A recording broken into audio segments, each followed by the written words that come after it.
Welcome to Novice to Master. Welcome back to Novice to Master. Today on the podcast, we have a special guest. You guys have heard me talk about starting my copywriting career and all that. And today you're actually going to get to meet one of my mentors. So thanks for coming on the show. Thanks. It's great to be here. All right. You want to go ahead and introduce yourself? Let everybody know, a little bit about you and what you do. Yeah, absolutely. My name is Nicki Krawczyk, and I've been a copywriter for more than 15 years now, writing for great big multi-billion-dollar businesses, solopreneurs, every size business in between. And then about 7 or 8 years ago, I started teaching people how to build copywriting careers of their own, which is, of course, how you and I got connected. Yep. Now, one of the neatest things, I love the name for your company itself, the Filthy Rich Writer. I think that was actually what caught my attention before I even, read into the CCA. But do you want to share a little bit about how you came up with that? Definitely. So, back then I was trying to come up with something that would convey what copywriting is and what makes it different, but also at the same time kind of stop people in their tracks. I'm glad to hear that you like Filthy Rich Writer. There are a lot of people on the internet who really hate Filthy Rich Writer, but you know what? Then I don't want to work with them anyway. To me, being filthy rich means having a job you love, being good at what you do, and getting paid well for doing it. Like, that's the dream, right? Yeah. Definitely. And for a lot of people that love writing, they all grew up and maybe still believe that you can't make a good living as a writer. And very sadly, for the most part, that's true, except for copywriting, which is kind of advertising, marketing writing. That is this almost little known, depends on what circles you're in, but relatively little known field in writing, in which you can get paid very well for doing what you do. And so I named the company Filthy Rich Writer because I really kind of wanted people to see that and go, wait, what? Filthy Rich Writer? Is that possible? Is that a thing? And to look more into it, to read a little bit more about what we have to say and what we have to offer, and even just to learn a little bit about copywriting, because it's for a lot of writers who, again, believe that they'd never make any amount of money as a writer. Can be a really amazing career, really enlightening what you can do with your writing skill.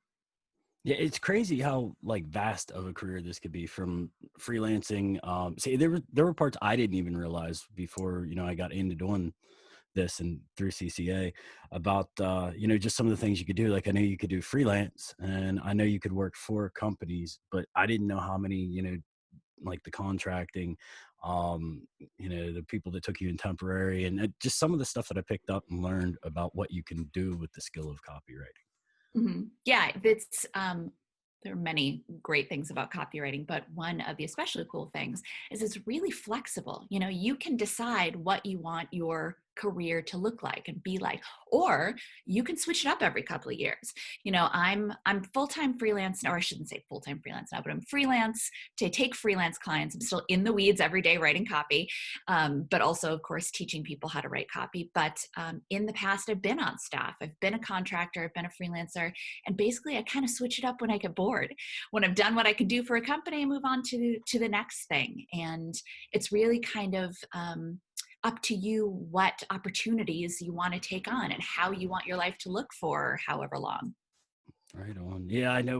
One of the things I always pictured, and one of the goals I had, was being able to take it to writing on a beach, sitting there, in the sun, just doing whatever. And yep, absolutely. Absolutely. I mean, I will say that writing in a cafe is a little bit easier because at least you have a place to plug in your laptop. But yeah, definitely. And I mean, completely honestly, I've done that. I've sat on a beach with my computer talking to clients, or I've been on a train in Germany and writing copy.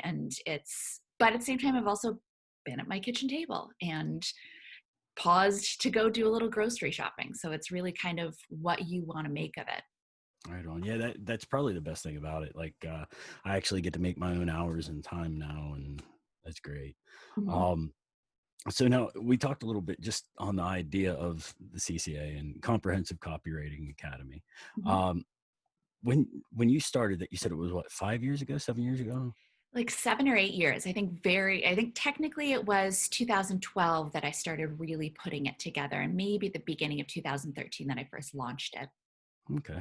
Now, when you first envisioned what you were doing with it, did you actually think it was going to get to what it is now? I mean, like, you open the members area and there's literally this whole section on just this is the basics of copywriting. And then you've got down to the next section, Facebook ads, how to sell, pretty much everything you need to know to run with. Yeah. When I first built it, it was really that foundations, because you're in it, but the foundations course, which really goes through the fundamentals of copywriting, and then building on that with more advanced techniques and what it's like to take a project from inception to completion, how to find clients, how to build your portfolio. And as you know, we pack a ton into that foundations course. But as I was going and as I was working with students, they would bring me questions and I would say, it's a great question. Let me create a course about that, or let me add that in there. So now we have that foundations course, which is always where I recommend students start. But beyond that, we have 15 plus additional courses. So when people say, wow, there's so much in there, I say, yeah, I really called it comprehensive for a reason, because there is so much additional information in there.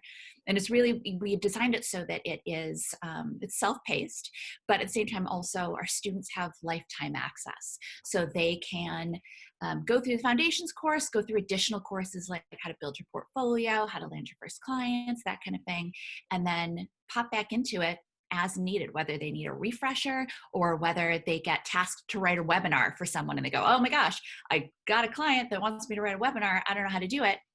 Great, watch the course. Right. Yeah, that was one cool thing I liked about just the whole thing. The CCA is almost every single one of the videos is made in between like 10 and 15 minutes.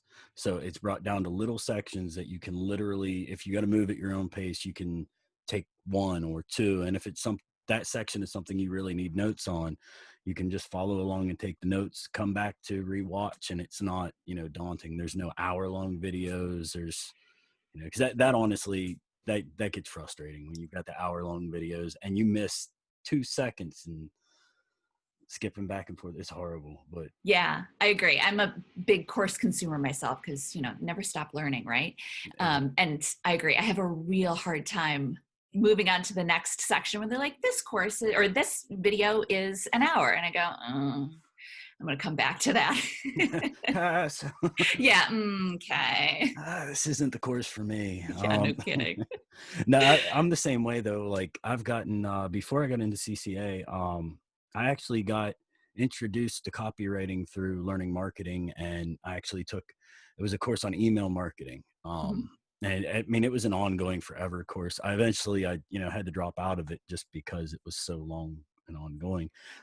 But I started out learning email copywriting. I didn't even know I was learning it. I just got really good at it to cold audiences. And I was like, oh, you mean people will pay me for that?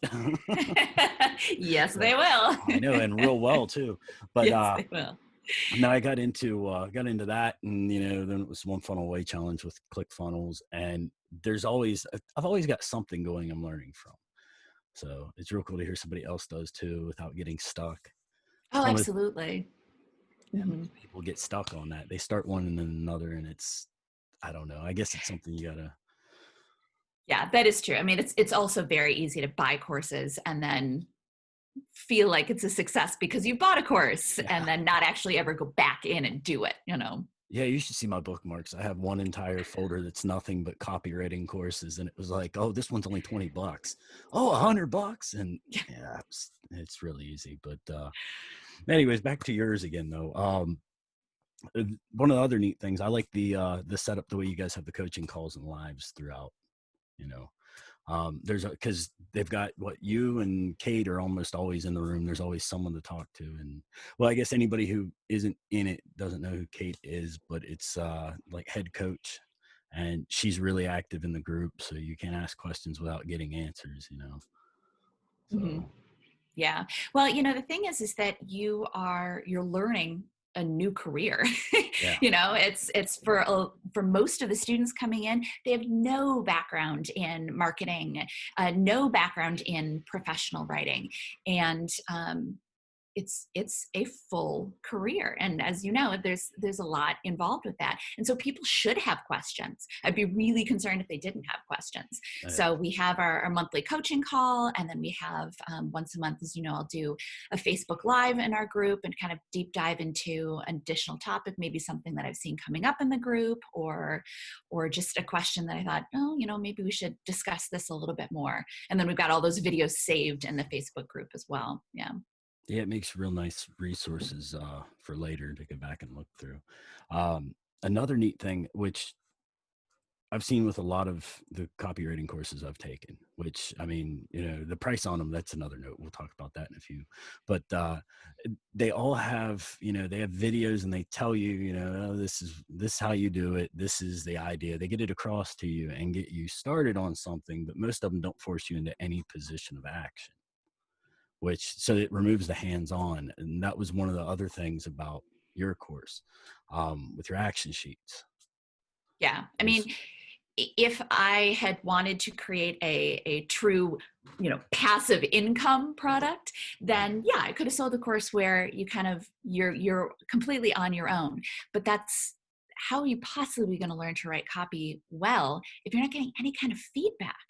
If you're in a vacuum, and then you're going to sell yourself to clients, and clients are going to go, you need to change this, and you're not even going to know how to change it, Yeah. So it was really important to me that we have those elements of feedback. And, as you know, in the coaching calls, I'm happy to review your portfolio sites. I'm happy to review pitch emails. I'm happy to review client work, and then as in the Facebook group, we have, it's been like, I think one of the greatest delights in building this business is seeing what an incredible community we've built. It's like the nicest people in the world, and the smartest and the most supportive people in the world. I know they're always, at least once or twice a day, there are people posting and saying, this is my first time, I'm really nervous. And then like 12 people chime in. They're like, don't worry about it. Great try. Yep. Like, it's like the one of the most fun things about building this company is seeing how our community has come together. But so within the Facebook group, people can post those action sheets, and your fellow students will give you feedback. We have student coaches. Kate, our head coach, is in there. I'm in there giving my 2 cents here and there. So yeah, it's you can't become a good writer of any kind, but especially good copywriter, if you're not getting any kind of feedback. And so I think that is a really important part of the process. Definitely. That was one of the nicest things about this whole, it's like, it's almost like a living course in a way because of that. So, it's really nice that, you have all that in there, feedback, group, everything. So one of the things, on top of the fact that you've got the whole community and all of that as, a resource to it, we had talked about coaching calls a little bit. Mm-hmm. Every month in this group, I mean, as long as you're a member, and even when you're past the point that you really need the course anymore, you've still got the coaching calls where, I mean, you can literally drop stuff in the room, email you, or even catch you on the call and just, hey, you want to look at this? Mm-hmm. Yeah, absolutely. It's, I have talked to other business owners and business coaches, and they said, oh, how do you structure it? I said, well, people purchase and they get, the access to the Facebook group and access to the coaching calls. And they say, well, how long does that last? Is that like a 6-month thing? Is that a year thing? I say, well, no, just kind of leave it open. Because the thing is people are naturally going to drop off when they need it a little bit less. Mm. But if you're 2 years in and you have a question or you need a little feedback, or so you just need a little support or something, I want people to be able to come back and be a part of this group, still be a part of this group. It's so cool to see, in the Facebook group, people naturally drop off as they get busy. All right. So one of the things, like I talked about it just a few minutes ago, talking about like just the value of the course and the price of it. When you look at a lot of copywriting courses, I mean, you'll get the very bare bones intro for anywhere up to like $300-400, and the in-depth is like thousands. Sometimes it's $1,000 a month. How did you pick your pricing structure before we even say what it is? Well, it's because it's been, and you know what it's like as you're growing and building a business. It was originally a set price, and then for a while I tried a membership structure, and I didn't like that as much. And the number that I ended up with, and is what I felt was a deal. Honestly, I don't say that in a like, I'm getting you a deal. But Yeah. we packed a ton of stuff in there, but at the same time, I wanted to create the kind of course I would have wanted when I was just getting started. I mean, Yeah. I was lucky in that a billion years ago when I was in high school, my dad was a marketing director and would bring home extra work for me to do. And so I kind of learned it a lot that way. But when I went out on my own after college, and a couple of other strange jobs, but when I went out on my own, I absolutely made a ton of mistakes and probably lost several clients because I knew what I was doing, but I didn't have any real resources. I kind of had to figure it out as I went along. And so what I put together was the kind of course that I would have desperately wanted when I was getting started, really for those first like 5 years that I was getting started. Because it's, as you know, it's not just about, okay, yeah, you've landed your first client. Now be done with you or be off with you. Because it's really, our goal is to get you not just, yes, absolutely, get you up and going and landing your first client, but our goal is to get you so you have a steady stream of income, whether that be on staff or whether that be as a freelancer or even, as a part-time, as a side hustle. But so what I ended up doing was that I chose a price that I felt was a deal, but also wasn't going to close the door for people who were in their careers and exhausted and didn't want to have to look at something and go, wow, I've really got to save up for that. I've got to save up for a good couple years in order to pay for that. I wanted it to be, I mean, it's not a $20 course. It's not a $100 course. And that's for a reason, because frankly, we want people who are serious about starting a career, serious about earning that investment back. And then some. I mean, it's designed to earn that investment back, and that like thousands and thousands of times over. And then over the course of your career lifetime, But at the same time, I wanted it to be a price that people could go, even if it's a little bit of a stretch, they could go, okay, I can do that.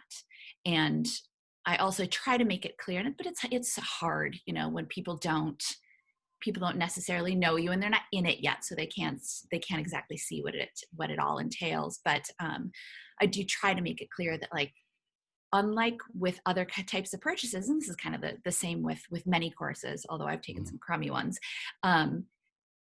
as opposed to like an iPhone. Like, you spend $800 on an iPhone and it's gone. Like, okay, great. You can surf the internet, you can make calls, but it's gone.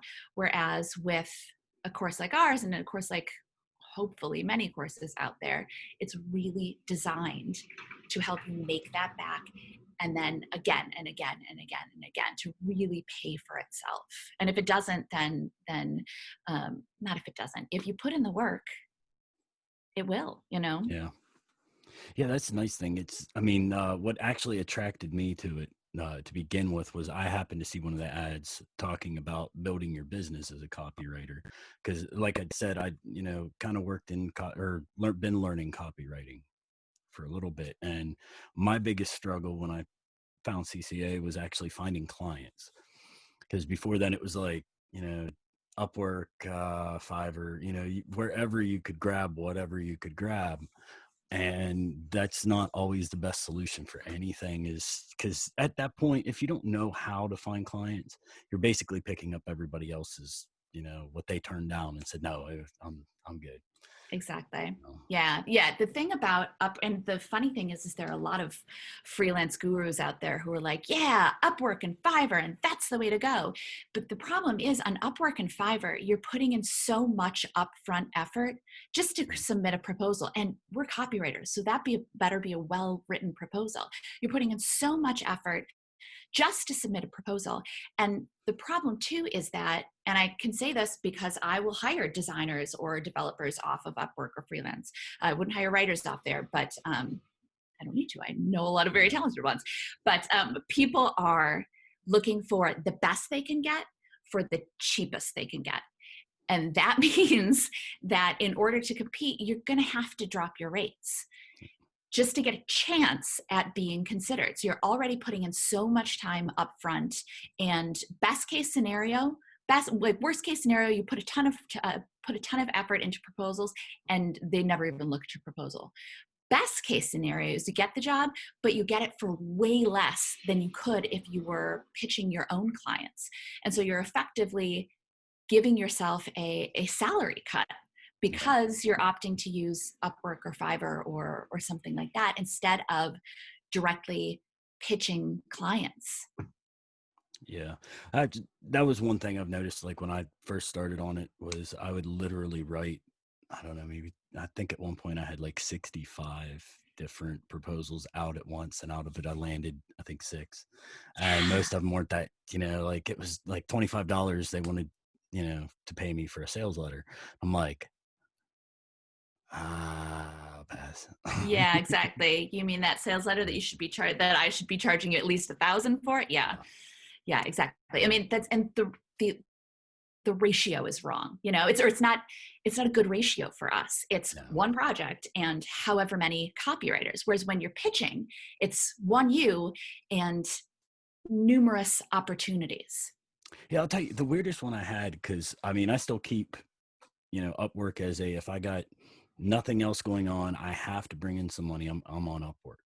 And, it's whatever it is. If I got, a week where I have nobody planned in, $300 for an email series isn't bad. So what I've seen, at least as the worst, was I actually had a guy who was, he's like, oh, I need this sales page done. I'll definitely, we got a good budget for it. We really like your portfolio. I said, all right, can I get you on a call? I said, yeah, that's fine. We'll get on a call. I get on a call. There's like 7 other copywriters from Upwork, and he's offering, we're going to hire all of you. I want you all to work on this one page. And then we're going to take all of your pages and we're going to smush them together. And I was like, all right, well, if you got the budget for it, dude, whatever you want to do with the deliverable, I give you. And he asked for the price. I gave him the price. He didn't want to pay more than $100 for a sales page. I was like, yeah, okay. I don't know. They just, it's weird to see how many people on there. That's what they're fishing for, is I guess they figure.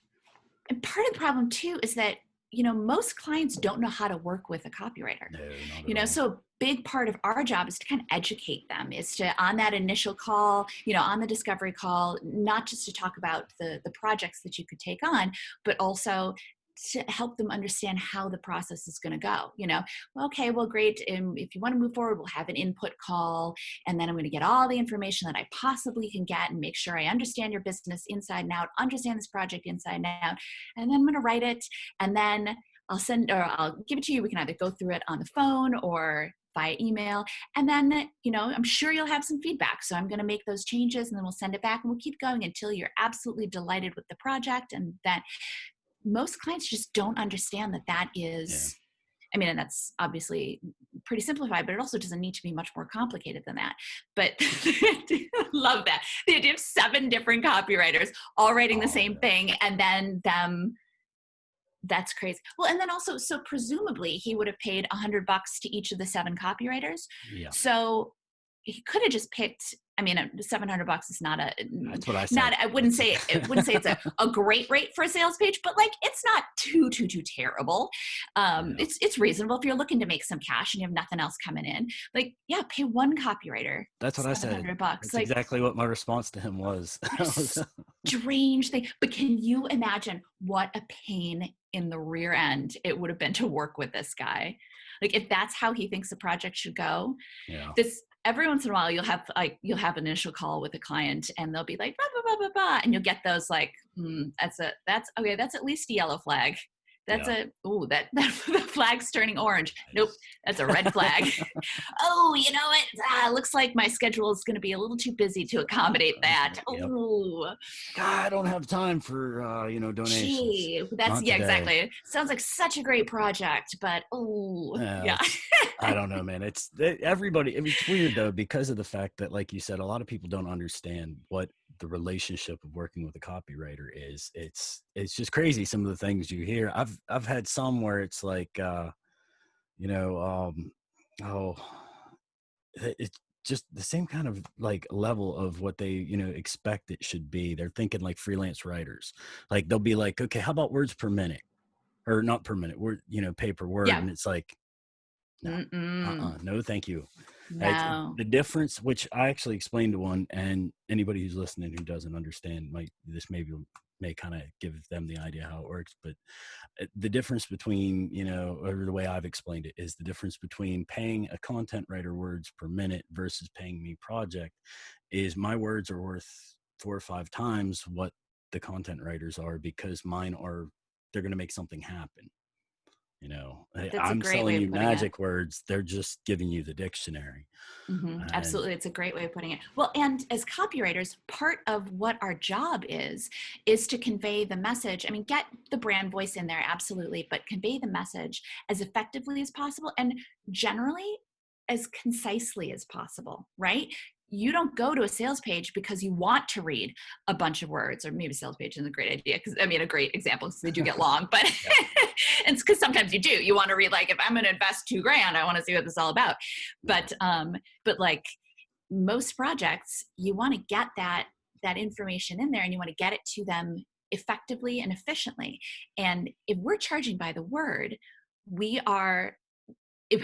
if we're charging by the word and we're also trying to be as concise as possible, we're effectively giving ourselves a salary Yep. decrease. We're penalizing ourselves for doing our jobs well. So yeah, no copywriter should ever be charging by the word. And frankly, it's a mark of someone who's kind of dabbling in copywriting or doesn't really know what copywriting is when they say they charge by the word.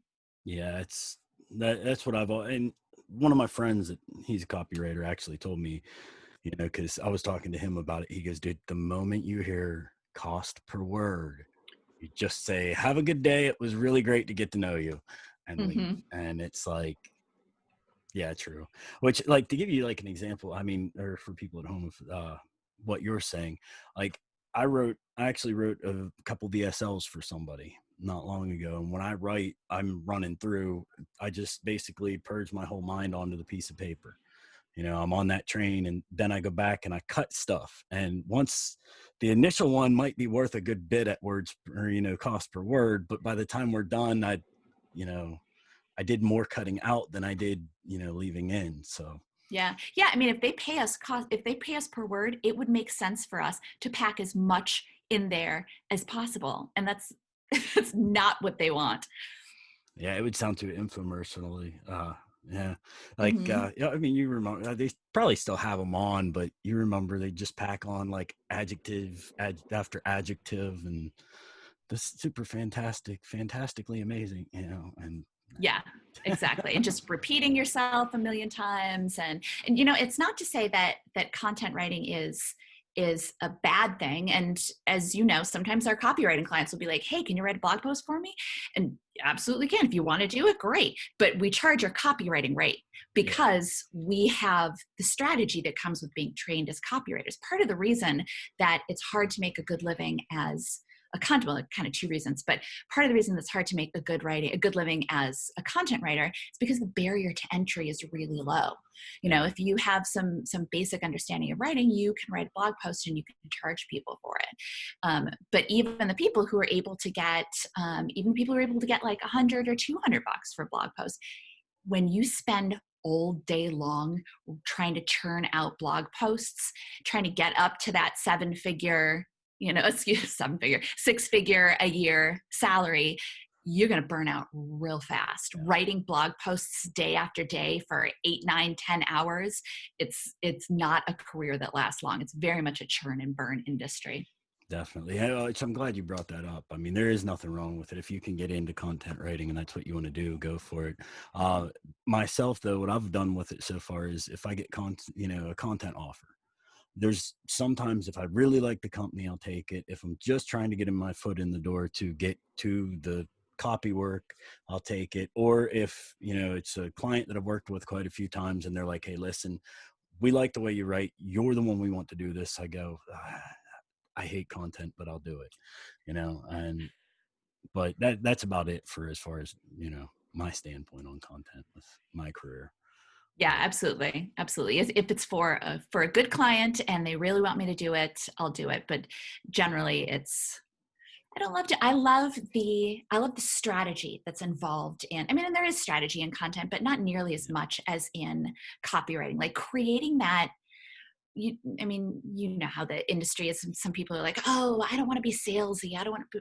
No, it's copywriting is about creating this connection between people who have a need or a want and the company or organization that has the solution to the need or that want, and using our copy and writing copy that resonates with that target audience and makes them like understand what a great solution this is, and it connects with them and makes them go, oh my gosh, this is exactly what I need. They're in my head. Like being able to do that is such a fun thing. And getting to that point, it's this really fun combination of creativity and strategy. It's almost, in a way, it's kind of like a word puzzle. And I love that about copywriting. You don't really get that as much with content writing. It's much more about like, here's your topic, here's the general message you want to get across. Now put your head down and type, Yeah, pretty much. But I like the way you describe it as a word puzzle, though. That is really cool. Like, and that's another thing, like just the fact that there's the strategy behind it, which it's not impossible. I had another friend of mine that's a copywriter on, and we were talking about once you learn it, it's not impossible. From the outside, it looks a lot harder than it is. Either that or it looks way easier than it is. Yeah. But, it's one of the two. But once you're in it, you're frustrated the first couple times you write and you're like, oh no, I'm not going to do this right. And then you actually, each piece you write, you have more of an understanding of what you're doing, and the fact that all I'm doing is following the same guideline or same strategy, which is nice. Yeah. Well, you're never looking at a blank page. You know what I mean? You may literally open a blank Word doc, but you always have messages, key elements that you need to hit on, and you always know what you're trying to get across, and you always know the why of what you're trying to get across. You know what you're trying to get that target audience to do, and you know who that target audience is and what kind of wording is going to resonate with them. And that lets you create an outline, and from there you can fill that outline in, and then go back and revise and really dial it in. But it's never sitting looking at a page and going, what am I going to write? You always go in with goals that you're trying to hit, with parameters, and that really, it sounds funny, but having parameters lets you be so much more creative, really kind of frees you up to be creative in a way that having a full blank page just doesn't. Definitely. That's actually, thinking on that, just the ideas of, you have your key elements that no matter what, it's going to be there, like bullet points, the headline, the subheadline, and essentially a lot of new copy is almost just a paragraph, and that, depending on what you're doing, of course. Like, you can write emails and Facebook ads, and that's basically all you have to have. Now, once you get into sales pages, sales letters, and landers, you're better off to have more. But yeah, it's like, actually, it was weird because speaking of like copy deliverables, I had a late die. Speaking of copy deliverables, though, I had the first time I actually wrote an advertorial. I had no clue what one was when I first started it, and I'm like, man, what is it? All right. Fortunately, it was actually for somebody, it was third party on it. Yeah. They're like, okay, this is what you want to write. So, all right. Like, okay, I gotcha. Yeah. Cool. Yeah. Advertorials are fun. They're kind of that kind of mix of content and copy where it's on the upper level. It's this light blog post or article that I'm writing, but the whole time seeded throughout it is that copywriting strategy to make them, to influence. I don't want to sound Like an evil genius. tricky about it. Yeah, exactly. I mean, I am an evil genius, but yeah, but you're seeding the thoughts throughout it to get them to take an action at the end. Yeah, just not as overt as you would usually be in most copy. Yeah, but yeah, they're interesting projects. Yeah, it was weird. The first one I wrote, he's like, okay, you did this absolutely wrong. I was like, oh man. I was like, it's basically a blog post, right? He goes, well, sort of. And that's one of the nicest things that I like about when you work with another copywriter. And that's actually one of the upsides to having the group too, is you can just, go in and talk to people, and there's a lot that are ahead of you, a lot that are behind you. And I know, I was about to say, were you a member of the CCA yet? You should have posted in the group. Yeah, I had, it was literally one of those, I have, one of the things that keeps my career going is I have a couple of friends who work for agencies. And when they get a project, it's like, hey man, you want to do this? I don't. So, all right, I'll do it. And yes, I do. It's like, all right, well, here's the catch. It's due tomorrow. Oh man. Yeah. Too late to say no. Too late to say no. You already said yes. Yes. Okay, great. Cancel tonight's plans. Yeah. Man. But yeah, so that's why, like, I don't know. It's just, I enjoy doing it though. Copywriting just in general, which I know you do too. So yeah. Now, before we stray too far from the talk on, on Comprehensive Copywriting Academy, we had kind of started to aim towards what the price on it is and how you picked it. I'll let you go ahead, talk more about how I picked it. Yeah.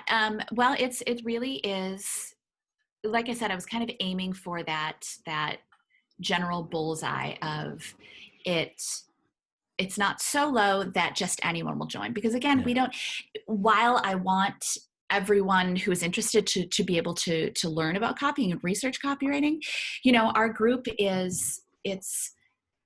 our community is very important to me. And I want to have people in the group who are really serious about doing something with copywriting, whether that be full-time freelance or whether that be on staff, or really whether it's a side hustle. We have plenty of people that have a full-time job and do copywriting part-time just to either supplement their income or save up for vacations, that kind of thing. So I wanted it to be accessible enough that they could make that purchase, but also but it still should feel like an investment, and it's a $20 course is not what we were aiming to create ever, what I was aiming to create ever. Nobody would take it seriously at that point, which you see all kinds of prices, which I know you're probably talking about how you are with courses the same way as me, is keeping, forever learning.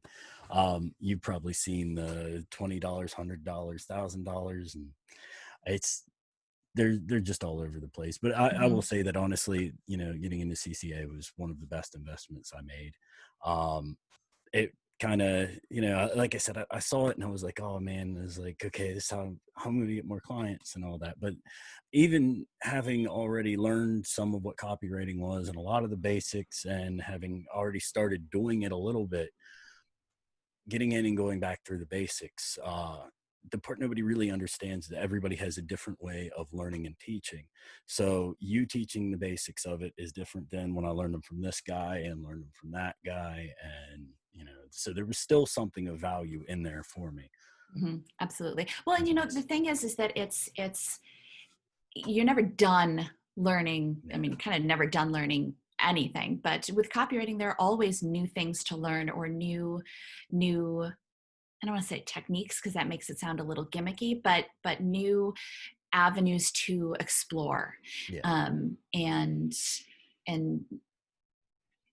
it's fun, it's fun to keep learning and fun to keep adding to that store of knowledge and to that expertise. The more you learn, the more you practice, your expertise only grows, and your ability to charge higher and higher only grows. Definitely. Yeah. The more the more valuable you are. Who was it? I forget. I'm wanting to say it might've been, was it Gary Halbert said, pick one thing you enjoy and just focus in on it and just do it, nothing else. And which is that, that brings us back to the learning thing. But Actually, let me get your thoughts on something. Have you noticed all the, which, storytelling's always been a part of what copywriters do, and it's always been in there, but now people are doing entire like story brand. It's actually getting to a point they're actually terming it as story selling. Have you, what's your thoughts on that whole? I think the strictly the story brand is brilliant, because what it is it's all it as. Have you read the book? No, I haven't yet. It's on my list though. You should read the book. It's a good book, but when you read it, you're going to be like, okay, know this stuff. He's basically just teaching copywriting. Yeah. But he's putting it in a different kind of structure. He talks about the hero's journey and that kind of stuff. And that can, help people understand these concepts in a different way. But it's really, it's still copywriting, Yeah. So there's people say, oh, well, I'm a conversion copywriter. Okay, well, every copywriter is a conversion copywriter. We're all trying to convert. We're always trying to make something happen. So there's a lot of marketing speak out there. Yeah. But yeah, like story copywriting. Well, it's still copywriting, and the elements that you're using to create the story are still the elements that you would be using in copywriting. I'm not at all saying that that's not, like, definitely read the story brand book. I read it and it was a very enjoyable read, but, and I'm sure there are one or two things in there that I was like, oh yeah, but we're marketers, right? Yeah. So, more power to the people who are like, oh, I'm a conversion copywriter. Oh, I'm a story copywriter. What did I see the other day? Transformational. I like that transformational one too. Copywriter. There's something else. Compliance copywriter, something like that. It was like, well, Facebook ads are getting turned off left and right, but I'm a compliance copywriter. Like, every copywriter is going to, like, I'm not going to try to get your ads turned off. I'm going to, if I'm writing Facebook ads, I'm going to know those rules in and out. And yeah, it's more marketers. So more power to them. Yeah. But fundamentally it's all copywriting. It's funny hearing you bring that up though, about the compliance copywriter, because when was it? I think around Black Friday this past year, Dan Henry was one who sold a compliance copywriting course. Yeah. And I was like, oh man, I'm sitting here, it's Dan Henry. All he does is market. So it's like, oh man, I can't believe I missed that. That was something I had to have. And I was sitting there, and it's the weird thing is a lot of people don't realize it. And I guess this is kind of like, pulling the curtain back on the Wizard of Oz, but a lot of these courses are basically, regurgitated. Like they sound the same thing, but repackaged. Yeah. Exactly. And if someone is, I certainly don't fault him. If someone sees compliance copywriter and that makes them want to take action versus, just digital copywriter or whatever, then great. If that meets their needs, right, then good for them. That's good copywriting. But yeah, I think when someone is not in the industry, they can see all these different things and go, oh geez, do I want to be a storytelling copywriter? Do I want to be a compliance copywriter? Should I be conversion copywriter? And the truth is, if you learn copywriting, you will be all those things, whether or not you want to call yourself these things, but that's, being compliant is, frankly, you're in big trouble if you're writing ads and you're not compliant. And, being a conversion copywriter, like, yeah, that's what you should be doing, and telling stories, depending on the type of project, of course, but telling stories is going to come in certain kinds of projects. And so you're going to be a story conversion compliant and something else, but adjectives. Yeah, right. We're copywriters, we write. Exactly. Yeah. No, but I'm glad we went off on that direction though, because that actually made me think of something I almost forgot to bring up about the course. Was one of the things that actually, got me interested in taking, CCA over other stuff. Cause I mean, there's all kinds of stuff out there. There's Copy Chief. There's, I can't even think of all of them. Anyways, you get the point. But the one that got me in was the fact that every other one of them and every guru teaches you, pick your niche, pick your service, how you're going to do it. And the one thing in your video that stuck out the most out of your video sales letter or webinar was, you don't need to pick a niche. Why would you pick a niche? Why eliminate yourself now? And, yeah. Yeah, I hear that a lot from students that have joined. That was one of the things that really stood out to them, and I'm glad that it did. People say, "Well, I heard this from so and so," and I was like, "How do I choose a niche? What is that?" And yeah, they're right to be confused, and they're right to feel a little lost, because how could you possibly know what you want to do before you are a copywriter? How could you, and even if you are relatively new to it, how could you possibly know what industry you want to write for, or what type of writing you want to do? Or how could you possibly know? And how could you know too if an industry has enough room for you, or if an industry has enough, will be able to support you, or if they are willing to work with newer copywriters. And the problem too is that if you choose a niche and you gear your website toward it, you gear all of your marketing messages toward it, if someone else happens to come to your site, someone from a different industry comes to your website, and they're going to look at your website and go, all right, well, we're not in his niche, so he doesn't want to work with us, even if you would be perfectly happy to take that work. So choosing a niche for a beginning copywriter is a terrible idea. It's artificially limiting your opportunities, and that is the last thing you want to do when you're new. You want to experience a lot of different industries and a lot of different work. And as you're building your portfolio, you want to show a depth and breadth of skill and of experience, and the ability to write in different kinds of voices and that kind of thing. I mean, like 3 years in, 5 years in, once you have some experience, if you really, really feel strongly that you want to choose a niche, then absolutely. But you may not. I mean, I've been doing this for more than 15 years and I've never chosen one. It's generally, I would say it's unnecessary, but it's also a really bad idea for brand new copywriters. Yeah, definitely. See, that was the main reason why that got me, was just because of the fact that I noticed when I had first started, before I really knew what I was doing, before I found CCA, and got any guidance on how to get clients, the few that I would talk to, they already tried to put me in a niche anyways. I don't know who it is that tells all these people, you need somebody in your niche. They have to be in your niche, which one of the weirdest things, I had to come up with ways to fight that phrase. Like you have to counter. It's just like anything else in selling. Somebody has an objection, you come up with a counter to it.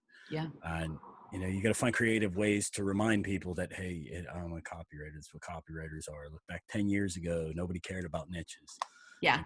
It's what is the sudden boost and, the requirement of a niche. So, well, and that's marketing too. People are saying, well, you need to join my course, and you need to, and I'll show you how to choose a niche and all that kind of stuff. So people are going, oh, all right, I have to choose a niche, and they're going to tell me how to choose a niche. But unfortunately, that bit of marketing is just, unfortunately, it's a very bad piece of advice. And I think it trips a lot of people up. And, a lot of people go in, they're brand new, they choose a niche, and they discover that it's a lot harder to land clients from one small corner of the vast world. Because you and I know every single company and organization needs copy. Whether or not they'll hire a copywriter is a different thing, but every single one needs it. So to start out and automatically go, okay, I'm only going to look at clients here. Pinhole. Yeah, pinhole, when there's so much opportunity out there. Why would you do that? And especially too, because there's so much, like, it's so fun to work with clients that you would never even expect to enjoy working with. You take a client, you're like, all right, well, I'll take this work. And all of a sudden, like, I think I've mentioned this before in the group, but I was doing some work for a company that sold like residential tractors. So like halfway between ride-on mowers and like full industrial tractors, and digging into like it's mostly like airline execs in the Northwest, and how they like airline execs during the week, and at the weekend they want to feel like farmers. And it sounds so weird, but it was so fascinating to dig in and learn all about them. Yeah. And then craft the copy that connected with them. You miss out on that if you're like, well, I only want to work in whatever, you miss out on this opportunity to learn all kinds of interesting things. And frankly, I would get bored if I were only looking at, one little niche. Yeah, I will say my two favorite parts of anything that I write is doing the research for it, and really diving into who their customers are.